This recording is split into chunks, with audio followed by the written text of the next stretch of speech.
Well, welcome to the White House. Michelle and I are delighted to host the fourth evening in a series showcasing the achievements of American musicians. I'd like to welcome the many members of Congress who've joined us here tonight. Despite what you may have heard, they are actually a civilized bunch. Please join me in acknowledging our outstanding Secretary of Veterans Affairs, Rick Shinseki, who's here as well, doing a tremendous job on behalf of our Wounded Warriors. I would also like to welcome the President's Committee on the Arts and the Humanities, a group of men and women dedicated to inspiring creative endeavors and strengthening America's deep commitment to the arts. And I understand that you had a wonderful program this afternoon and this morning with Michelle. It's been a busy day of classical music here at the White House. Earlier, more than 100 students participated in a terrific workshop and concert led by tonight's performers. I want to thank those performers for coming to share their passion and their talent with us tonight. Joshua Bell, Sharon Isbin, Awadagian Pratt, and Alicia Wallerstein. Any one of them would tell you that they're only here because of the hard work, dedication, and the fact that somebody along the way was there for them. So I want to thank them for setting an important example for our gifted young musicians, who someday might be performing up here themselves. Tonight's performance also continues a long tradition of sorts in the East Room. Over 120 years ago, the first formal concert was held here as President Chester A. Arthur and guests listened to Her Majesty's Opera Company performing the works of Mozart, Verdi, and Wagner.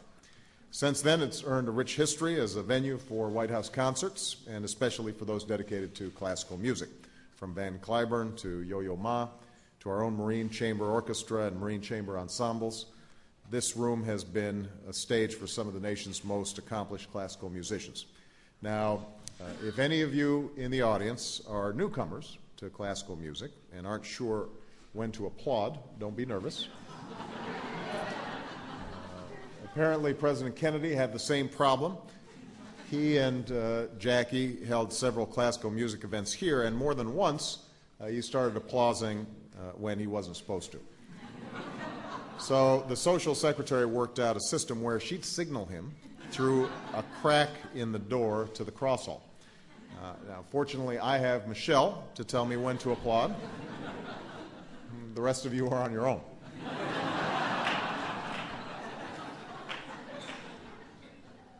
This is, of course, a unique concert venue, but tonight all across America in community centers and concert halls and homes and in schools, the sounds of classical music are lifting hearts and spurring imagination just as they always have, and it's easy to understand why. There's precision, of course, but there's also great feeling and improvisation. There's structure, but there's also creativity. It's music that defies simple definition, even as it speaks to a common, universal language. So whether you are new to classical music or have been an aficionado for many, many years, we hope that you enjoy tonight. Thank you so much.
मेरी आँखें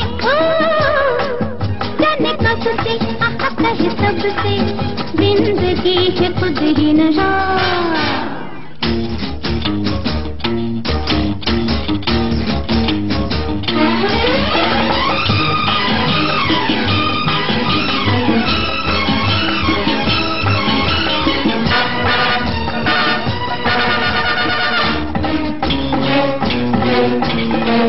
नीचे नीचे नजरों के इशारे, कर कर रातों के नजारे, है ये कितने हंसी, कितने हंसी। छोटे छोटे चाहत के ये वादे, घड़ी घड़ी मिलने के इरादे, है ये कितने हंसी, कितने हंसी। फिर भी कभी मैंने कहीं अपना दिल ना लगाया, ये नशीले नशीले मेरी आँखें जाने कब से आता है सबसे, जिंदगी है खुद ही